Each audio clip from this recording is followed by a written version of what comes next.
नमस्कार दोस्तों। आइए एक छोटी सी कहानी सुनते हैं।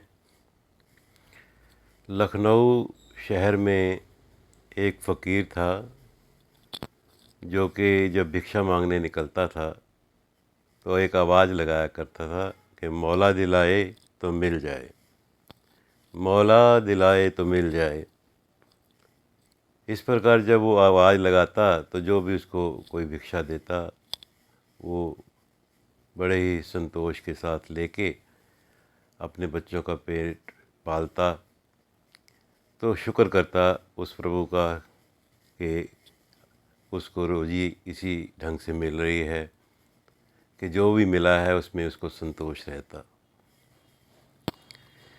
एक फ़कीर और था उसी शहर में। वो नाशुक्रा था, भगवान का कभी शुक्र अदा नहीं करता था। जो भी मिलता उसमें उसको असंतोष रहता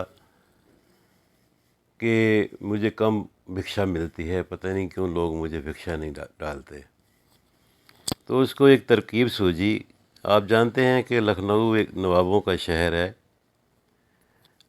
और उसमें बहुत से नवाब रहते थे, अब भी रहते होंगे। तो वो एक नवाब था जिसका नाम था नवाब आस्तफ दौला।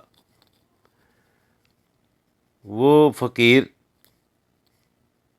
एक दिन जो है उस नवाब की हवेली के नीचे खड़ा होकर आवाज़ लगाने लगा कि जिसको ना दे मौला उसको दे आस्तफ दौला, जिसको ना दे मौला उसको दे आस्तफ दौला।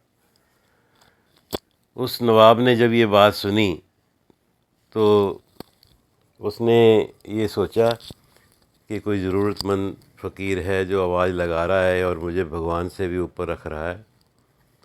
तो उसने कुछ पैसे उसको भिजवाए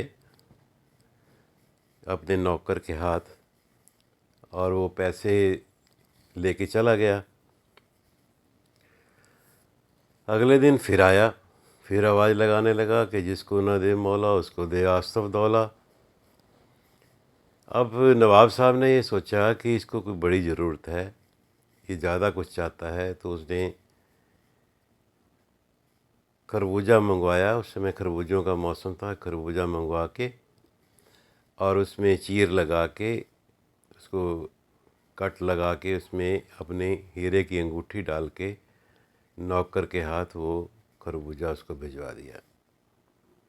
ये देख के उस फ़कीर ने माथा ठनका कि मैंने इतनी इसकी प्रशंसा की, इतना इसका मान किया, लेकिन इसने मेरा मान नहीं रखा और एक खरबूजा जो है, जो इतना ज़्यादा कीमती नहीं, ये खरबूजा मुझे भिजवा दिया। और ये भी खा के देखा होगा जो कट लगा रखा है, चखा होगा और फीका होगा, इसलिए उठा के मुझे भिजवा दिया। तो इस बात से निराश होके वो ताड़ी खाने में चला गया ताड़ी पीने के लिए, कि ताड़ी पीने की उसकी आदत थी। बहुत सस्ती शराब होती है ये, पेड़ से निकली हुई ताड़ी आमतौर पर उधर शहरों में उपलब्ध रहती है। तो वो ताड़ी वाले से बोला कि आज मेरे पास पैसे तो नहीं हैं, ये खरबूजा रख लो और मुझे ताड़ी पिला दो। तो ताड़ी वाला कहने लगा मुझे इस खरबूजे का क्या करना है। वो कहने लगे मेरे पास पैसे नहीं हैं तो मुझे ताड़ी तो पीनी है। तो कहने लगे भाई खरबूजा वहाँ रख दे, चल मैं वैसे दे देता हूँ, ताड़ी तू पी ले। तो वो खरबूजा वहाँ रख के ताड़ी पी के चला गया। अगले दिन फिर जाके नवाब साहब के हवेली के नीचे खड़ा होकर आवाज़ें लगाने लगा, जिसको ना दे मौला उसको दे आस्तफ दौला। अब नवाब साहब ने सोचा कि ये तो बड़ा नाशुक्रा है, कल मैंने इसको अभी हीरे की अंगूठी भेजी है तो आज फिर ये मांगने के लिए चला आया। उसने नौकर के हाथ पुछवाया तो उसने बताया कि मैंने तो खरबूजा जो है वो किसी को दे दिया, ये सोच के कि ये खरबूजा फीका होगा इसलिए नवाब साहब ने मुझे भेजा है। लेकिन जब उसे वास्तविकता का पता चला तो उसे बड़ा दुख हुआ कि मेरे हाथ में एक हीरे की अंगूठी आई लेकिन फिर भी मुझे नहीं मिली। वो ढूंढता ढूंढता उस ताड़ी वाले के पास पहुंचा और ताड़ी वाले को पूछने लगा कि भैया मैंने तुम्हें कल एक खरबूजा दिया था, वो खरबूजे का तुमने क्या किया? तो ताड़ी वाला कहने लगा कि मैंने आपके खरबूजे का क्या करना था, तुम्हारे जाने के बाद एक फ़कीर और यहाँ घूम रहा था और वो आवाज़ लगा रहा था, मौला दिलाए तो मिल जाए, मौला दिलाए तो मिल जाए।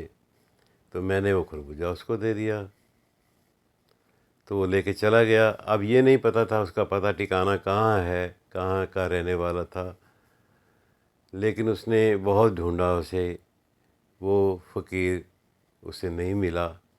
और इस प्रकार जो लोग प्रभु का धन्यवाद नहीं करते, जो उसका शुक्रिया नहीं करते, जो संतोष नहीं करते, उनका यही हाल होता है। इसलिए दोस्तों, हमें हर पल उस भगवान का शुक्र अदा करना चाहिए, और जैसे जैसे हम उसका शुक्र अदा करेंगे हमारे जीवन में और बरकत और नेमतें और समृद्धि आती रहेगी। तो कैसी लगी आपको ये छोटी सी कहानी? कृपया कमेंट्स के माध्यम से आप अवश्य अवगत कराएं। धन्यवाद।